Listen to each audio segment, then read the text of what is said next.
بسم اللہ الرحمن الرحیم۔ محترم ناظرین، پچھلی ویڈیو میں آپ کو بتایا گیا کہ جب حضرت موسیٰ علیہ السلام کوہ طور پر پہنچے تو اللہ تعالیٰ نے حکم دیا، اے موسیٰ 10 روزے اور رکھو۔ موسیٰ علیہ السلام نے 10 روزے اور رکھے۔ اس طرح جب 40 روزے پورے ہو گئے تو آپ علیہ السلام اللہ تعالیٰ سے ہم کلام ہوئے۔ موسیٰ علیہ السلام نے عرض کیا، مالک پہلے 30 روزے رکھے، پھر 10 کا حکم دیا اور مسواک کرنے سے بھی منع کر دیا۔ تو رب کریم نے فرمایا، اے موسیٰ جب تو نے 30 روزے رکھے اور میری بارگاہ میں آنے سے پہلے مسواک کی تاکہ منہ کی خاص قسم کی بو ختم ہو جائے جو روزے دار کے منہ سے آتی ہے، تو میں نے تجھے 10 روزے اور رکھنے کا حکم دیا، ساتھ ہی مسواک کرنے سے منع کر دیا۔ اس کی وجہ یہ ہے کہ روزے دار کے منہ سے آنے والی بو میرے نزدیک مشک و عنبر اور کستوری سے بھی زیادہ پسندیدہ ہے۔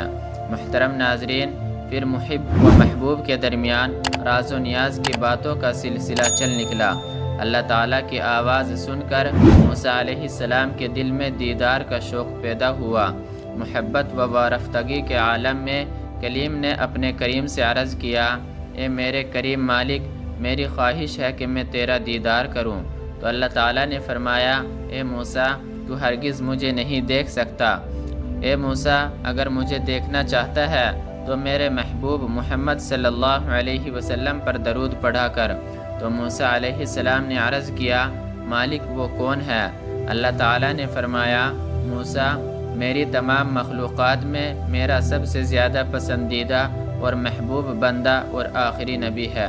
محترم ناظرین، درود پاک کے بارے میں تو اللہ تعالیٰ قرآن مجید میں بھی فرماتا ہے، بے شک اللہ اور اس کے فرشتے محمد پر درود و سلام بھیجتے ہیں۔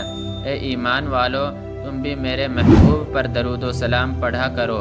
پھر جب موسیٰ علیہ السلام بار بار اصرار کرنے لگے تو اللہ تعالیٰ نے فرمایا، ٹھیک ہے موسیٰ، میں اس پہاڑ پر اپنی ایک صفاتی تجلی ڈالتا ہوں، اگر یہ پہاڑ اپنی جگہ قائم رہا تو تم میرا دیدار کرے گا۔ چنانچہ اللہ تعالیٰ نے جب اپنی صفاتی تجلی ڈالی تو کوہ طور جل کر راکھ ہو گیا۔